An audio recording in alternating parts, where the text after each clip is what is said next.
or couldn't they? Will you please welcome Mr. Kiefer Sutherland?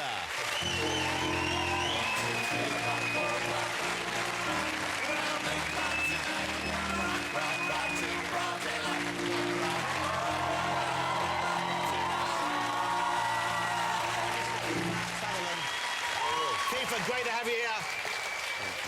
Well, thank you. Welcome back here to London. You here for long? What are you doing? Just a few days. Just a few days. But do you have thanks friends for having here? me. Do you hang out with people? Do you have friends who you visit? I do with? actually. I've got a few friends here. People that I've worked with over the years. My son-in-law is actually here. Oh, really? Yeah. So it's a nice time to catch up So with some you friends. filmed over here a few times. Which movies have you made over here then? Oh, I made well, we did Three Musketeers in Oh, yeah. Cornwall. Did a film called Chicago Joe and the Showgirl some 20-some-odd years ago. That's way back, isn't it? Way, way back. Well, before we get any further in the interview, any further thoughts on that tattoo you promised me you'd consider? If you draw it like the footballers, I'll give it a consideration. Yeah, just a stick man.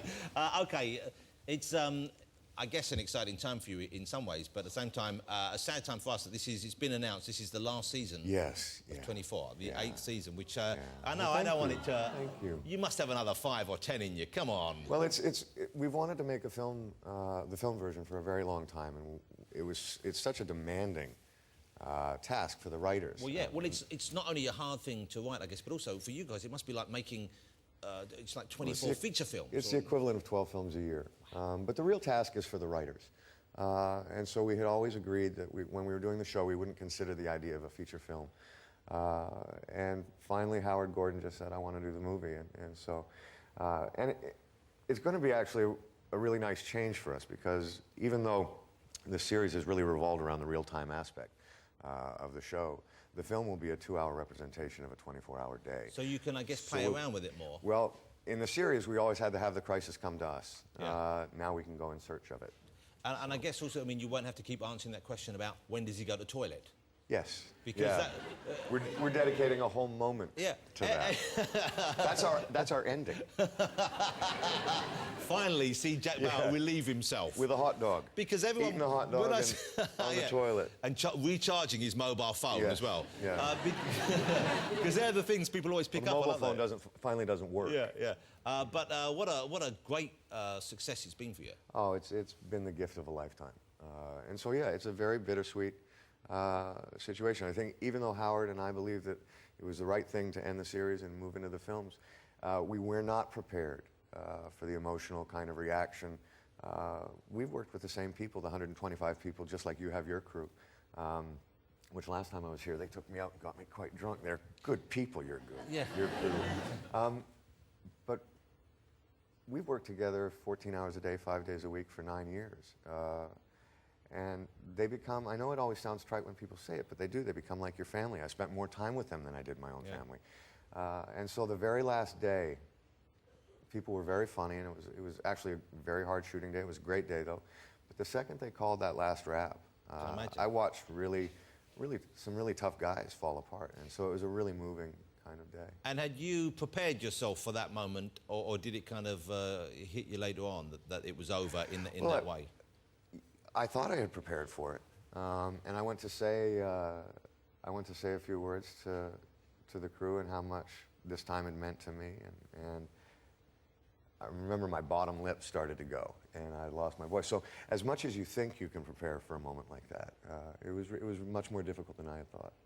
I've been enjoying the series so far, so this is going to be one of the good ones. Not that there were any bad ones as such, but you know, some were better than others. Every year is an effort to try and learn from the previous seasons, and I think the 8th season was a perfect culmination of everything that we had learned and tried to steer clear of some of the mistakes that we'd made. What was really fantastic for the writers is they got to write towards an ending finally. Yeah.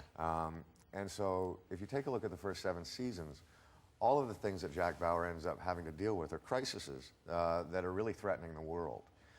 Towards the end of season 8, Howard Gordon set up a series of circumstances where the world isn't necessarily threatened, but these circumstances, for the first time, really pissed Jack off. And so he kind of finally had enough.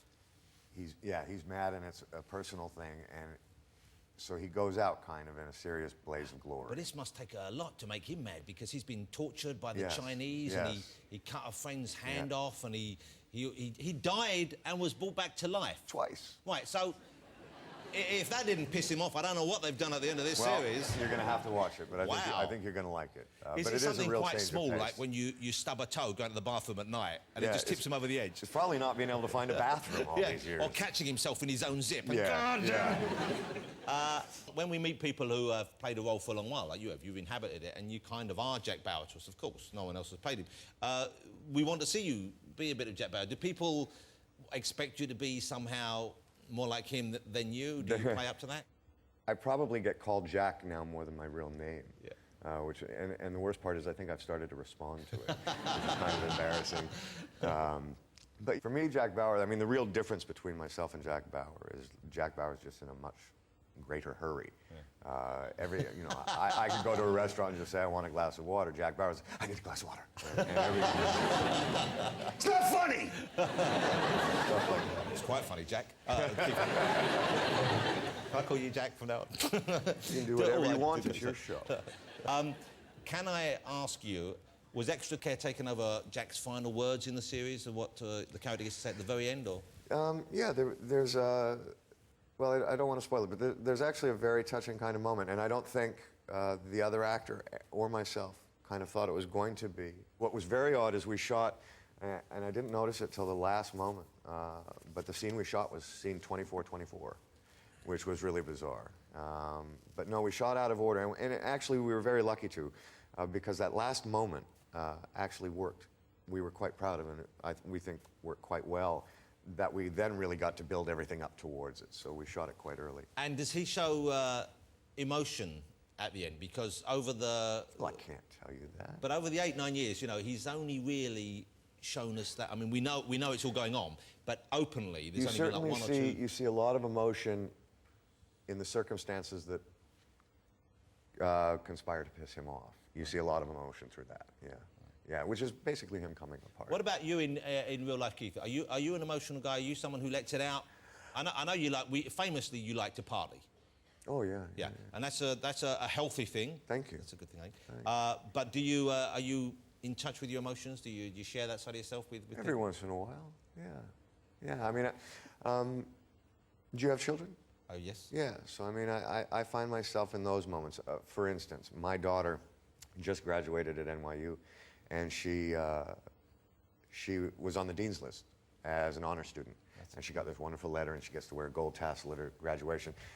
And she handed me the letter, and it was so embarrassing because I didn't have my glasses on, and all I saw was M.S. Sutherland. I thought it was Mr. And then it was, you've been honored, da-da-da-da. And I was like, how much more money do these people want? I thought it was to me. And I just gave them money last month. And she went, it's about me, Dad. Oh, God.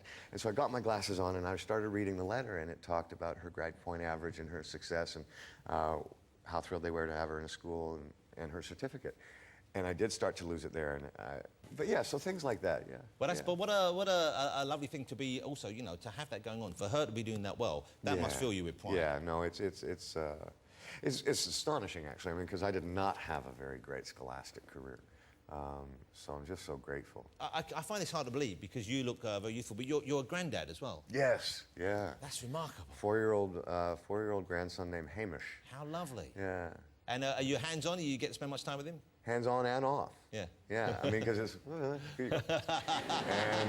and I enjoy that a lot. I enjoy that a lot because my oldest daughter, Michelle, she didn't have the greatest scholastic career either. And she was a very, she was a handful. She and I had a lot more in common in kind of the way we grew up. So she was and more so rowdy, being able to like hand the baby back in the middle of a fit still makes me smile a little. Yeah.